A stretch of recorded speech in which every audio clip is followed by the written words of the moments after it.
Muy buenas tardes, queridos auditores del programa Cero a la Izquierda por TV Bio Bio. Como siempre, estamos acá el día lunes, 6 de la tarde. Pero esta vez tenemos un programa especial por distintos motivos. En primer lugar, porque tenemos un día especial, estamos en víspera de un festivo. Pero en segundo motivo, quizás más importante, porque tenemos una invitada que lo amerita, una invitada especial, que es Claudia Sangüesa. Vamos a presentarla en propiedad. Claudia es doctora en Economía, profesora de la Facultad de Economía de la Universidad Diego Portales, no recuerdo mal, pero sobre todo, y por la razón por la cual está invitada a este programa, Claudia, es porque, bueno, tú estás a cargo de coordinar el equipo económico de la candidatura de Beatriz Sánchez, ¿no? Del Frente Amplio. Y en ese sentido nos pareció muy importante invitarla porque Claudia también es una experta en materia de sistemas previsionales, y sabemos, la semana pasada se ha presentado tres proyectos de ley importantes que ameritan discusión, análisis, contraste por la Presidenta de la República, por el Gobierno de la nueva mayoría, cumpliendo quizás en parte, eso es lo que queremos analizar, Claudia, esta demanda que se ha ido construyendo ya desde el 2012, incluso antes, por la coordinadora No Más FP, que sacó miles y miles de personas a la calle en Santiago y en todo Chile para poner fin a las AFP y cambiarlo finalmente por un sistema de previsión social, un sistema de previsión propiamente tal, ¿no?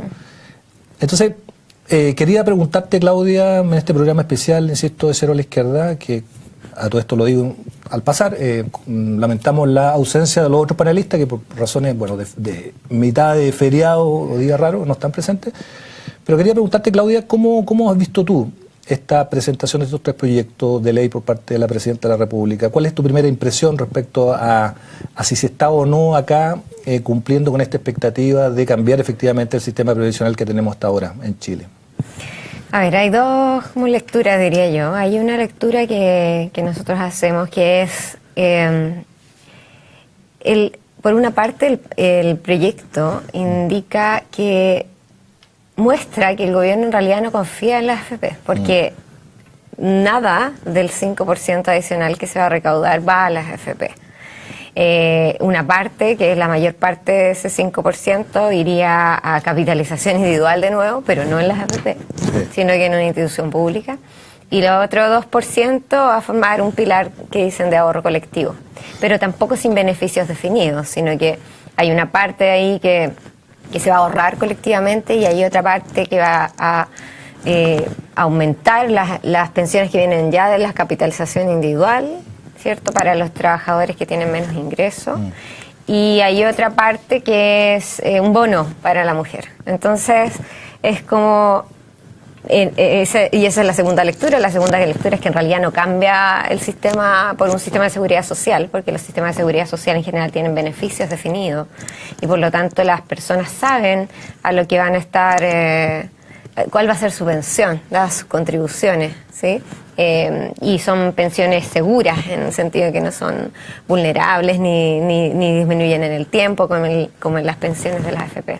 Entonces, por una parte, tenemos un gobierno que muestra con su proyecto de ley que en realidad no confía en el sistema de AFP, pero por otra parte tampoco presenta un proyecto que ni termina con las AFP ni termina con la idea de la capitalización individual para financiar las pensiones.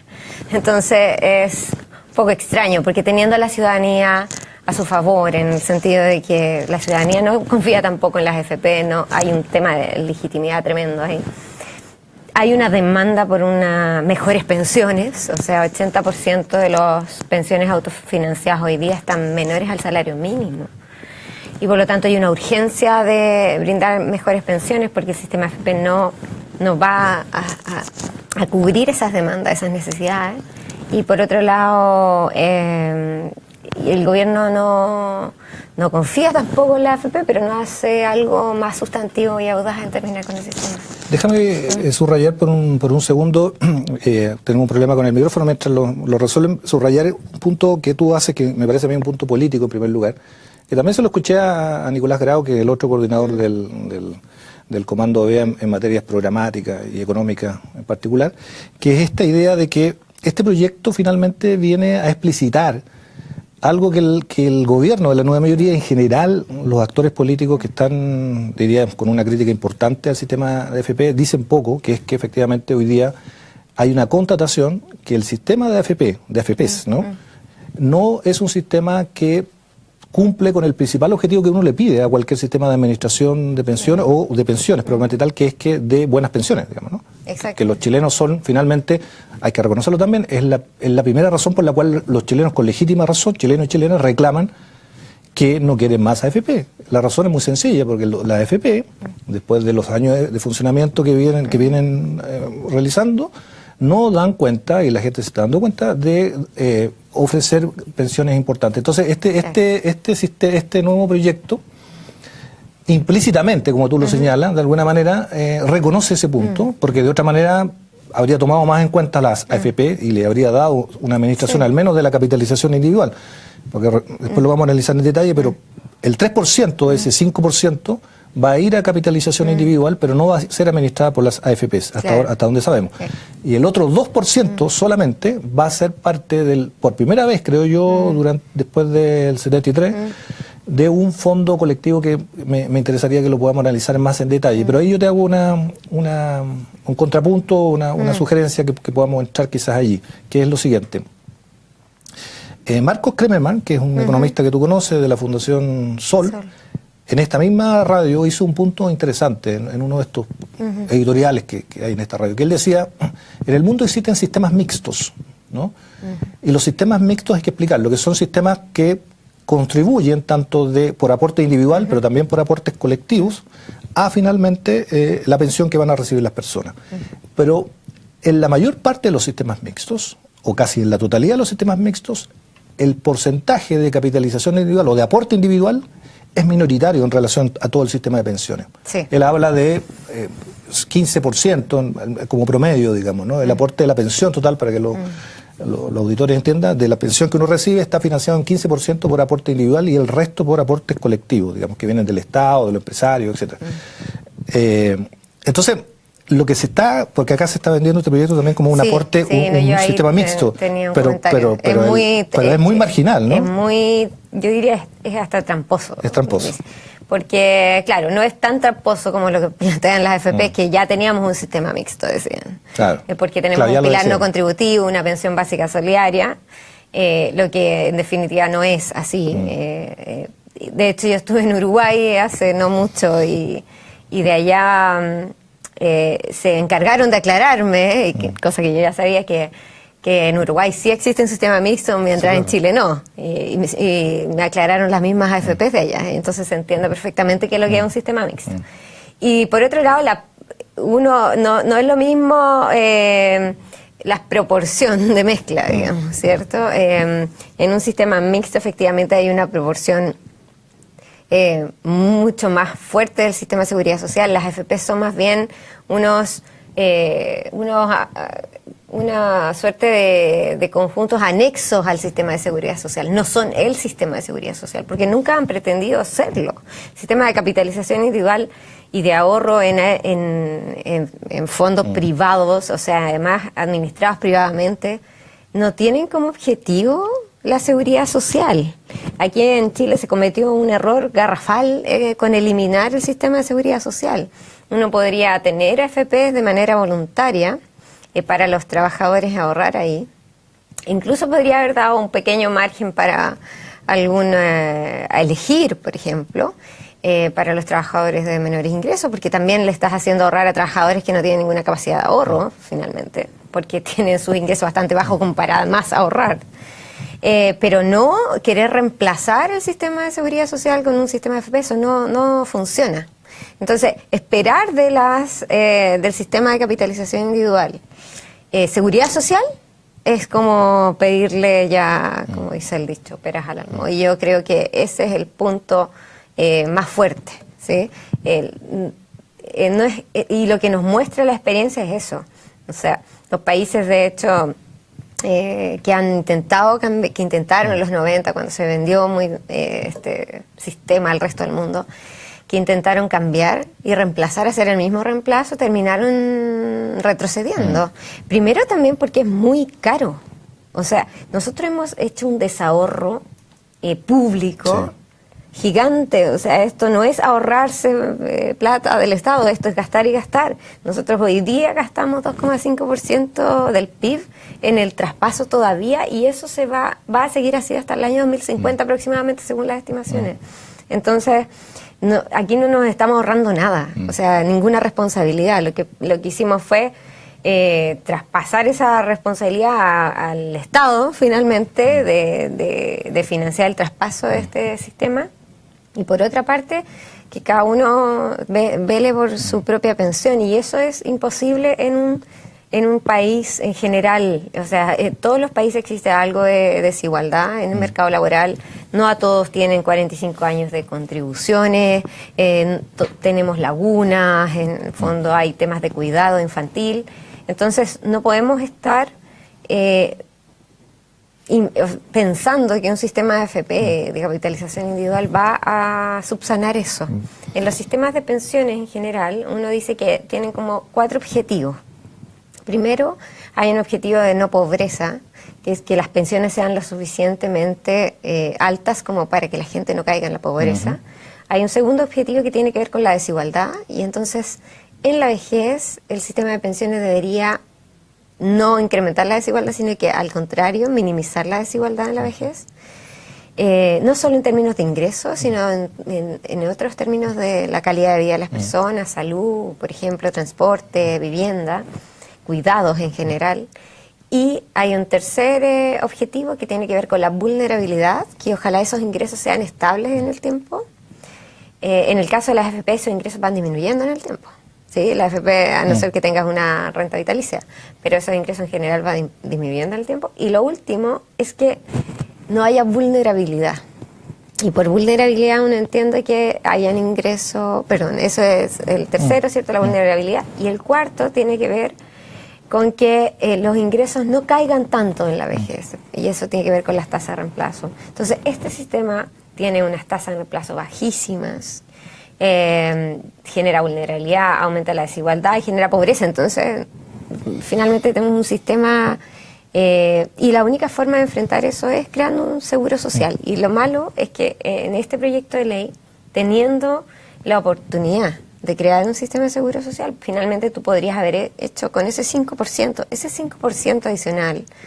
Si se mantiene el flujo de cotizaciones actual, podría haber mejorado notablemente las pensiones de los chilenos. No es menor, es el flujo, es la mitad del flujo que se va a las AFP hoy día. Eso, en comparación a lo que se pagan por jubilaciones, nosotros pagamos por jubilaciones mensualmente, por decirlo así, un 40% de los flujos que van a la AFP. ¿Se entiende? Entonces a la AFP va 100 pesos de nuestras contribuciones, y en pagar pensiones en el mismo periodo gastamos 40 pesos. Imagínate, hubiésemos ocupado la mitad de esos flujos que van a la AFP, o sea, 50 pesos, pero todo en pagar jubilaciones hoy día. Con eso habríamos más que duplicado las pensiones. Si además no lo hubieses hecho así, como aumentando en 100% las pensiones, sino que lo hubieses hecho de manera tal de disminuir la desigualdad, hubieses creado beneficios definidos con garantías de mínimo, eso habría sido un tremendo avance para realmente crear un sistema de seguridad social, porque, no sé, ayer conversábamos con un diputado, Chawin, ¿cierto? Y él decía, no, esta es una oportunidad porque ahora la gente va a poder saber lo que es un sistema de seguridad social, pero eso es falso. Aquí no estamos creando un sistema de seguridad social y por lo tanto no se va a ver bien la diferencia. Creo que es importante que conversemos las causas también de por qué se da esta situación, ¿no? Porque quedamos con este proyecto, con estos proyectos como que se aprovechan una oportunidad, como tú dices, y también reforcemos un poco la alternativa. Pero vamos a tener que hacer un pequeño alto, una pausa, y volvemos inmediatamente con esta segunda parte del especial de Sistema de Previsión acá en Chile.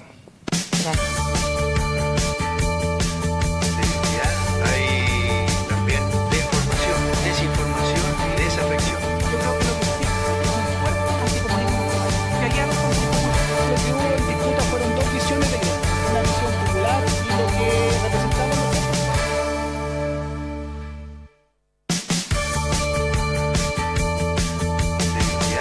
Hay también desinformación y desafección.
Bueno, seguimos en esta segunda parte de Cero a la Izquierda con el especial de sistema de previsión en Chile a propósito de los 3 proyectos de ley que ha presentado el gobierno de la presidenta Bachelet la semana recién pasada.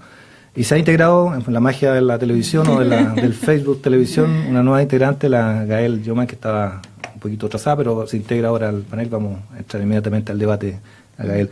Mira, prometimos analizar un poquito las causas, por tanto, de esta pérdida de oportunidad, como tú dijiste, Claudia, del gobierno, que tú lo ves, afirma, es una afirmación fuerte, me imagino, para el gobierno, decirle que ha perdido una oportunidad nuevamente de mejorar el sistema o terminar con el sistema de AFP y cambiarlo por un sistema de previsión social propiamente tal. Yo concuerdo con tu juicio y agrego un elemento de análisis. Yo creo que aquí lo que hay de fondo y que no ha sido sincerado es que el sistema de AFP, como está construido en Chile, como lo explicaste tú con mucho detalle, finalmente es un sistema que está muy conectado con la manera en que se produce una cierta capitalización en Chile. Un cierto capitalismo opera allí, un capitalismo financiero, que depende muy fuertemente de la manera que está estructurado el sistema de AFP, ¿no?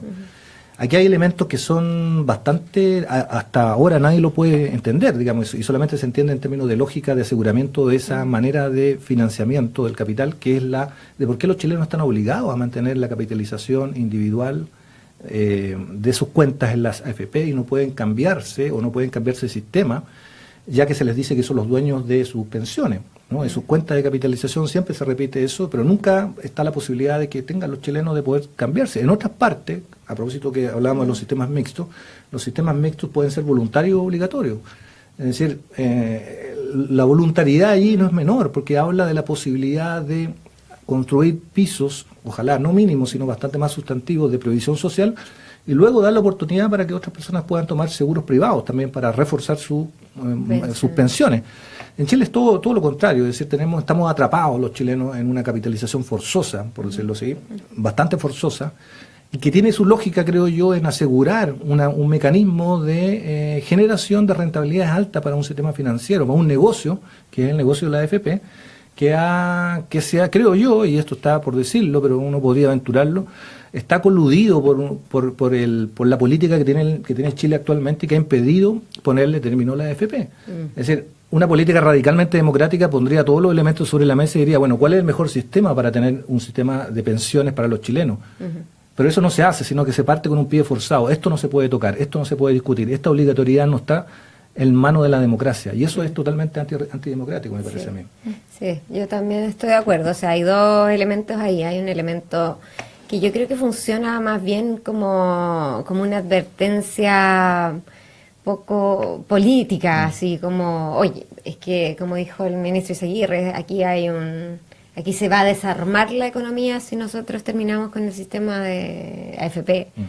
Cuando no es cierto, o sea, no es cierto, no ha pasado en ninguna parte del mundo que se haya desarmado las economías, producto que haya un retroceso en ese sentido.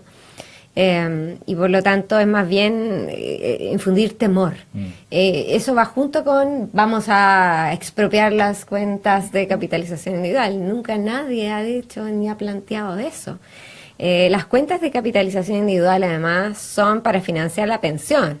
Es decir, no son para otra cosa, digo, no está claro. Entonces, cuando se plantea un traspaso de sistema a otro sistema, lo que se plantea es seguir con que esa cuenta también contribuya a la pensión, pero obviamente que esos ahorros que hay ahí no van a ser completamente insuficientes para financiar las pensiones de las personas y se va gradualmente subsidiando, digamos, en el nuevo sistema esos recursos, digamos. Entonces nunca nadie ha planteado expropiación. Y lo que sí pasa es que es una fuente de recursos barata para las empresas. Ahora, las empresas podrían perfectamente buscar recursos para inversión en otras partes, si no es necesario que estén ahí. El otro día, de hecho, un economista de derecha, Salvador Valdés, que siempre defiende mucho a la AFP, me decía que no es cierto que las AFP financien tanta inversión de las empresas. Bueno, perfecto, entonces aún con mayor razón aún uno puede esperar poder cambiar el sistema sin necesidad de hacer colapsar la economía.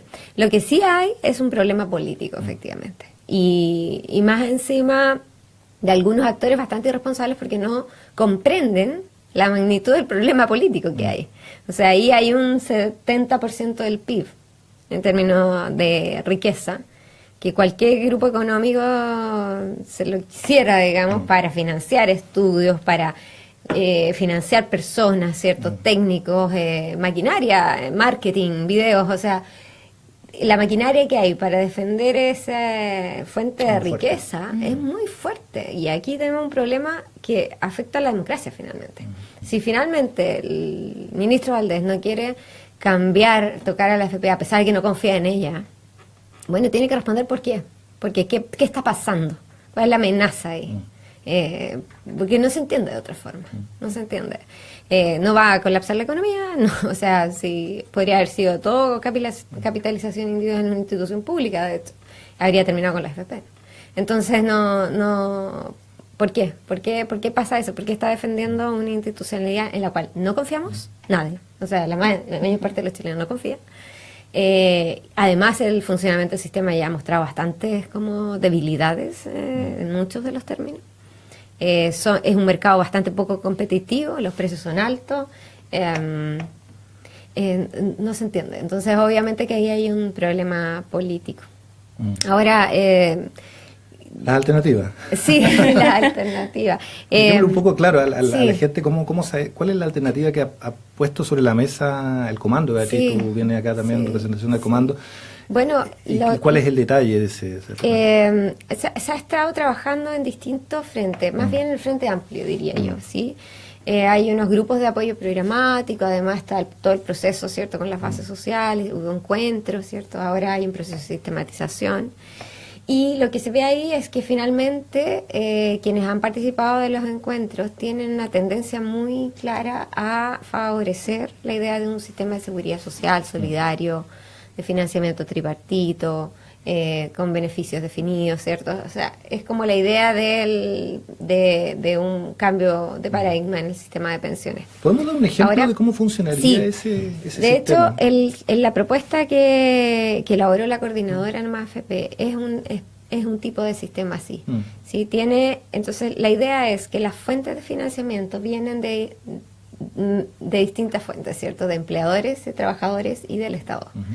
En distintas formas. Entonces, la idea es que, por una parte, la cotización vaya aumentando gradualmente hasta llegar a un 18%. En Austria, por ejemplo, que es uno de los sistemas que se vio, la cotización es 23% aproximadamente, donde 10.5% es de parte del trabajador, 12.5% es de parte del empleador. Ese es el nivel de contribución. Nos falta lo del empleador, en nuestro caso. Bueno, en nuestro caso, totalmente. Entonces, la idea es como 18% se evaluó eso en largo plazo, y donde la mitad sea del empleador y la mitad del trabajador. Y esos recursos, la idea es que se vayan complementando con un aporte del Estado. El aporte del Estado fundamentalmente a una reserva técnica, que es lo que llamamos ahorro colectivo. ¿Ya? Eso por una parte, por las fuentes.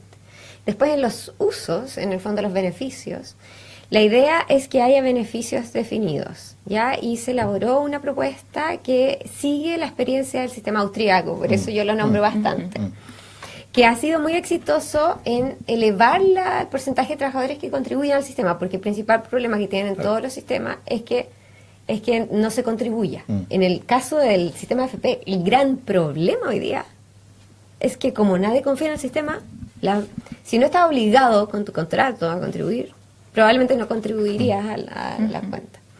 Bueno, ¿y por qué ha aumentado las contribuciones? Porque promete buenos beneficios. Entonces, tienen una regla que es 80-45-65, que es, tú tienes derecho a 80% de tasa de reemplazo si cotizas durante 45 años y te jubilas a los 65 años. Ahora, esa es una menor parte de la población en Chile igual. Pero supongamos que ganas 400.000 pesos, contribuiste por 45 años y te jubilaste a los 65 años, tu pensión va a ser de 320.000 pesos. ¿Sí? 85%, claro. Claro, 80% de los 400. En Chile, lo mismo pasa con una persona que tenga un salario de 400.000 pesos toda su vida y que deposite en una cuenta de ahorro individual. Si se jubilara a los 65 años, esos recursos no le alcanzarían para cubrir ese 80%. No. mucho menos. Yo estoy haciendo unos cálculos como para plantearlo de manera más evidente, pero no alcanza.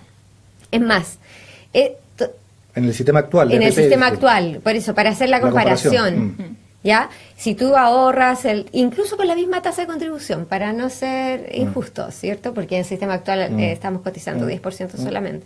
Incluso si supongamos que cotizáramos 23% de los 400.000 pesos, por 45 años igual, y nos jubilamos a los 65 años, y vivimos hasta los 90 años, entonces tenemos que financiar 25 años de vida. Bueno, lo acumulado por ese porcentaje, incluida una rentabilidad, que además puede ser es una rentabilidad que es completamente incierta, o sea, te puede ir súper bien o pero te puede ir muy mal,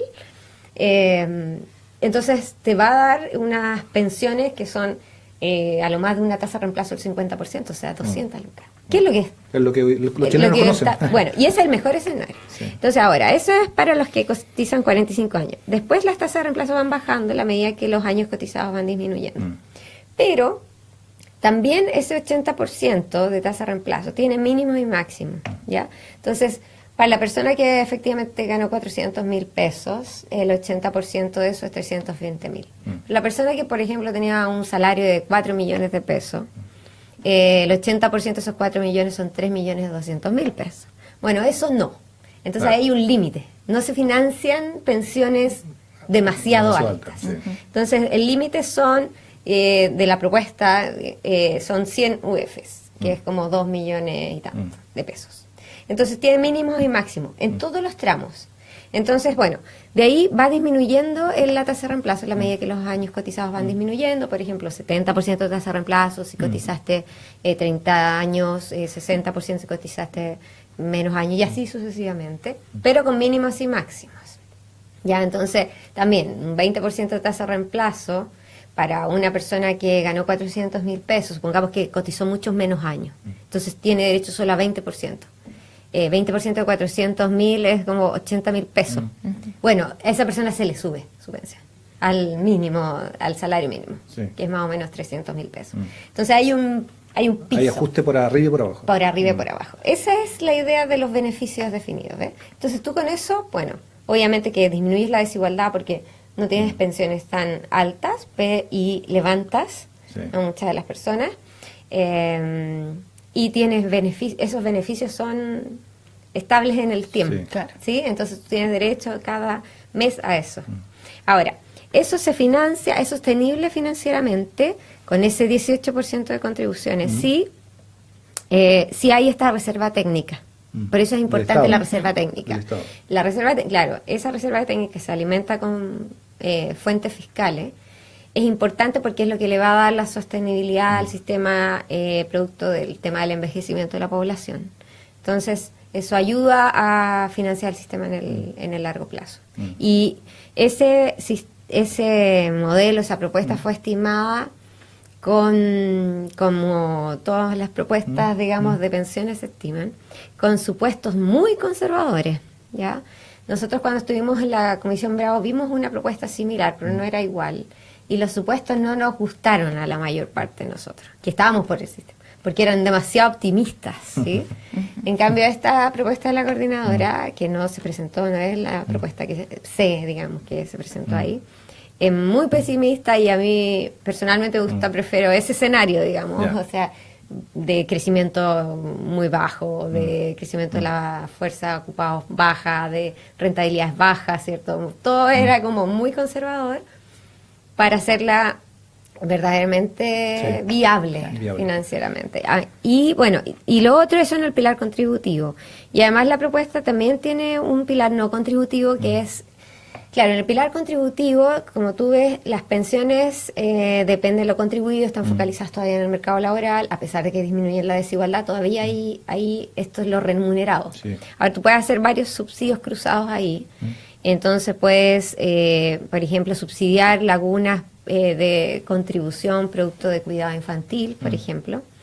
Entonces tú ahí subsidias tantos años si hubo alguna persona que tuvo que salir del mercado laboral por razones de desempleo o por inactividad producto de cuidado.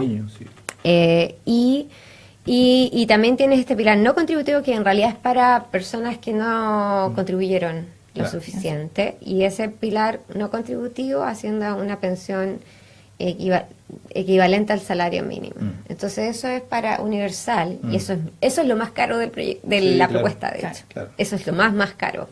Ahora, tiene sentido que sea así porque además uno ve que hacia el futuro, si tienes que diseñar cada vez políticas sociales más que dependan menos de lo contribuido, porque hay un aumento, ¿cierto?, de las actividades independientes, ¿cierto? Hay un tema con la tecnología y distintas expectativas. Entonces, los países en general se están moviendo a tener beneficios no contributivos también, importantes. Y eso entonces es importante poder explicar los beneficios de la propuesta. Yo creo que en eso quizás no hemos sido muy exitosos, es como decir, mira, si nosotros vemos, por ejemplo, ahora, si este 5%, así muy con peras y manzanas, si este 5% lo hubiésemos hecho así, y hubiésemos creado una reserva técnica, por ejemplo, la reserva técnica podría haber venido de recursos fiscales o podría haber venido del mismo 5%, y hubiésemos distribuido esto de manera tal de alcanzar ciertos beneficios, entonces tu pensión sería, la pensión del actual jubilado sería esta. Claro. Yo creo que cuando las personas, porque hay toda esta también diagnóstico de que no, es que nadie quiere nadie quiere contribuir a un sistema que es para otros. Sí, pero eso es porque no entienden... No entiende que el 10% no se va a cambiar, va a ser capitalización individual, pero además, pública. Eventualmente, si fuera todo contribución a un seguro social, daría mejores pensiones que la que da el ahorro individual. Sí.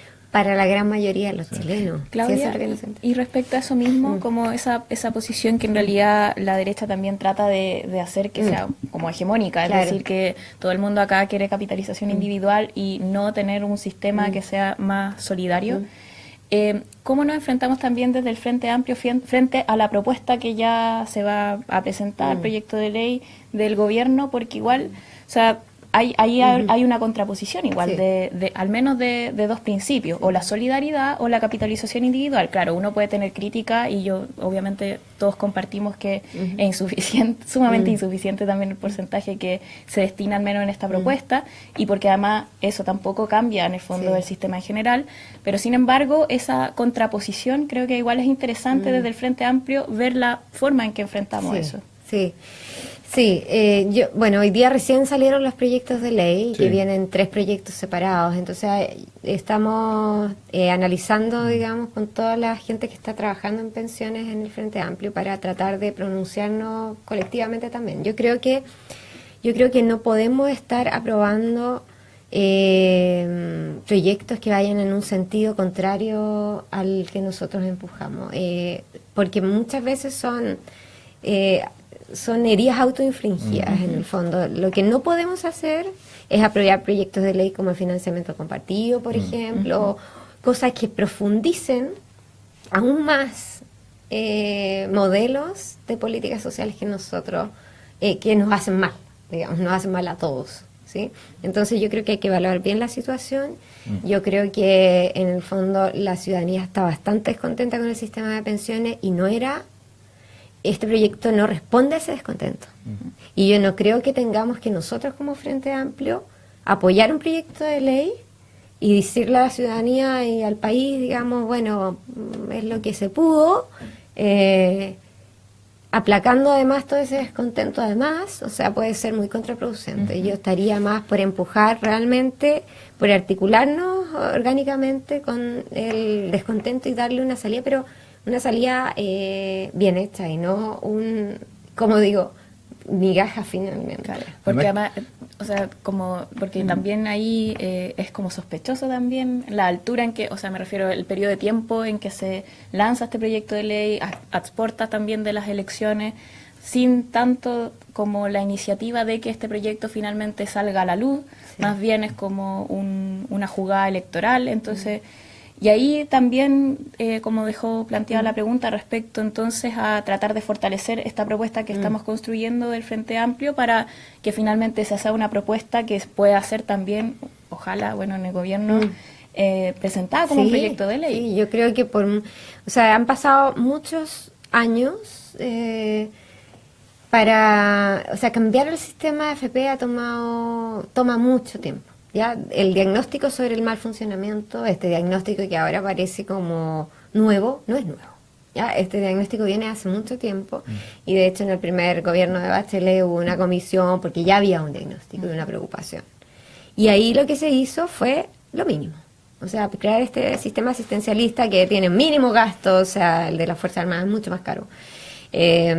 Y entonces no estamos como para eso, para estos cambios que finalmente mantienen el sistema de AFP, no dan buenas pensiones, o sea, esto es pan para hoy y hambre para mañana, y yo creo que más bien tratemos de organizarnos, de articular, de ordenar el descontento, como, no sé cómo decirlo de alguna forma, más bien como para poder entre todos empujar un cambio más radical. Pero además hay otro tema de trasfondo en la no propuesta que no termina con la AFP del gobierno, digamos, y que de alguna manera el Frente Amplio pone sobre la mesa. No lo dijiste tú, Claudia, pero lo planteo yo, a ver qué opinas tú. Esto también se lo he escuchado al Nico Grau, él lo escribió en una columna, ¿no? Porque aparte del tema de las pensiones, que es el tema más relevante de un sistema de previsión y con el cual tenemos que efectivamente construir una propuesta no solamente viable, sino efectiva, porque si no, no funciona esto, ¿no? O sea, si no mostramos que el sistema de previsión social es más efectivo para dar pensiones más altas que el sistema de AFP, estamos perdidos. Y eso es así, tú lo mostraste, yo creo que ahí hay argumentos y hay una pelea política que da. Pero también tiene que ver con el poder político que tiene esta manera de hacer negocio que tiene la AFP, que es un poder político económico, ¿no? De la economía política. Que tú lo dijiste, que nosotros le estamos entregando cantidades de dinero, de capitales a las administraciones privadas que les permiten a ellos seguir un modelo de negocio que ha sido exitoso para ellos, para el país no tanto, pero sin lugar a duda para ellos, y que uno también podría reivindicar para el uso social o usos de tipo mucho más societales, más ciudadanos, ¿no? Recuerdo que la propuesta de Nico Grau decía, bueno, ¿por qué esos fondos administrados públicamente no son invertidos? Porque hay que invertirlos, no son invertidos en lugares que nos interesen a nosotros con valor social, valor ciudadano, valor medioambiental, valores de género, ¿no? Sí. O sea, uno podría echar a andar la imaginación en términos de también, al recuperar estos fondos que hoy día están en manos privadas para el uso público, con inversiones que resguarden su rentabilidad, pero que también vayan en una dirección de construir un modelo de desarrollo distinto, un modelo de desarrollo más sustentable con las personas, con el medio ambiente, con los valores que queremos desplegar, con igualdad de género, con igualdades salariales, etcétera, ¿no? Sí. Entonces, ese tema, que es de economía política, es muy relevante también reivindicar desde el punto de vista. Sí, de hecho habían por lo menos dos propuestas interesantes en ese sentido, que era, uno, lo que tú dijiste, que haya reglas de inversión que tengan que ver con proteger el medio ambiente, con proteger también la legislación laboral. Se pueden estar invirtiendo los recursos en empresas que persiguen a los sindicatos, ¿cierto? O sea, eso, que no benefician a los mismos trabajadores. Que producen el contrasentido que pagan bajo salario y por tanto van a recibir menos pensiones. Exactamente. Entonces, uno puede tener estas reglas de inversión. Además, estas reglas de inversión no son un invento, digamos. En otros países hay reglas de inversión, sobre todo estos fondos de los trabajadores. Y el otro tema era cómo aprovechar que los trabajadores ya son dueños del 70% del PIB para redistribuir el poder.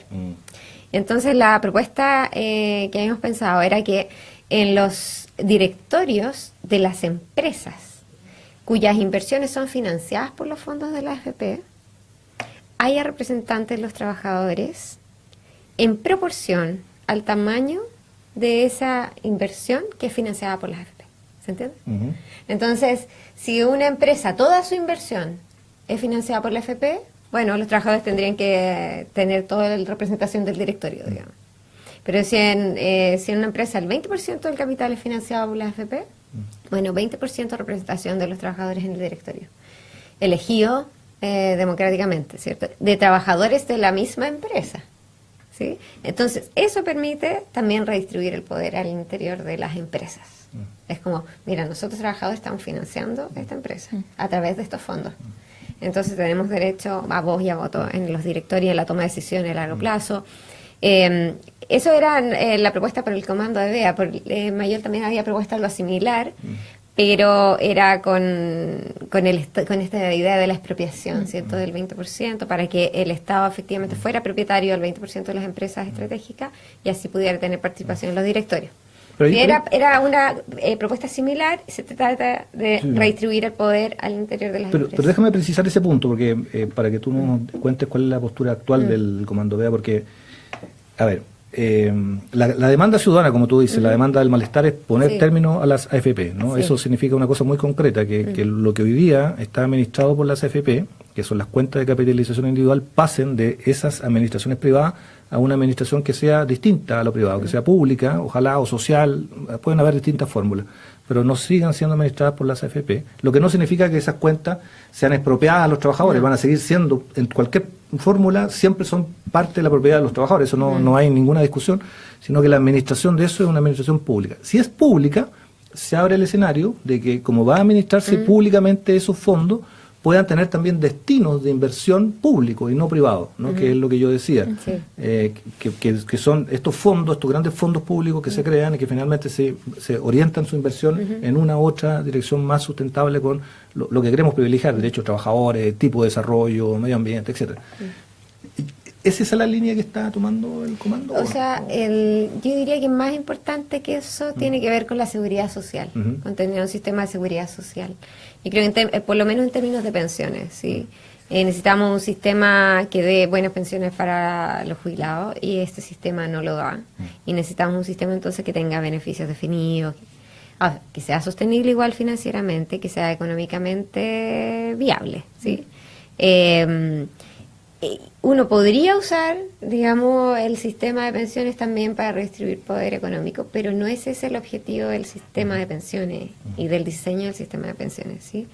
Entonces nosotros más bien vemos eso como en una segunda etapa, ¿cierto? Otro peldaño.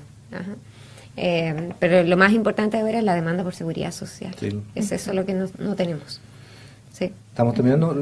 Él quiere decir unas cosas finales. O sea, yo creo que además, sobre todo con las últimas palabras también del ministro Valdés, que dijo ayer en Tolerancia Cero que no se iba a escuchar a los gritones. O sea, creo que incluso eso demuestra las voluntades de, al menos del gobierno, que se ven traducidas o se pueden ver traducidas también en un proyecto que en realidad no hace eco ni de la propuesta ni de la demanda de la coordinadora Noma FP. Y ahí al menos lo que se ve desde el Frente Amplio es que hay otra voluntad de trabajo con las organizaciones sociales también de mostrar apertura y sobre todo también con la necesidad de que, por ejemplo, sea un plebiscito democrático mediante ese proceso en que la ciudadanía pueda decidir si quiere terminar con la norma AFP, o sea, con la AFP, si quiere otro sistema previsional. Entonces, yo creo que al menos desde el Frente Amplio esas voluntades se han mostrado bien explícitamente. No así, por lo menos desde el gobierno y también, ¿para qué decir de la derecha? Eso creo que marca la diferencia. Sí. Ahora, yo creo que los gritones son las FP, porque claro, uno lo ha escuchado ahora. Es realmente el nivel de inconsciencia que tienen que no de la situación, es realmente sorprendente. Bueno, yo creo que hemos cumplido con el objetivo de dar un análisis y discusión a fondo respecto al tema del sistema previsional, las reformas, las propuestas. Muchas gracias, Claudia. Yo creo que fue muy valioso el tiempo tuyo y tus explicaciones, así que, bueno, a los auditores, hasta la próxima, hasta el próximo programa. Así que gracias en otro programa Cero a la Izquierda nos encontraremos. Gracias, chao. Chao.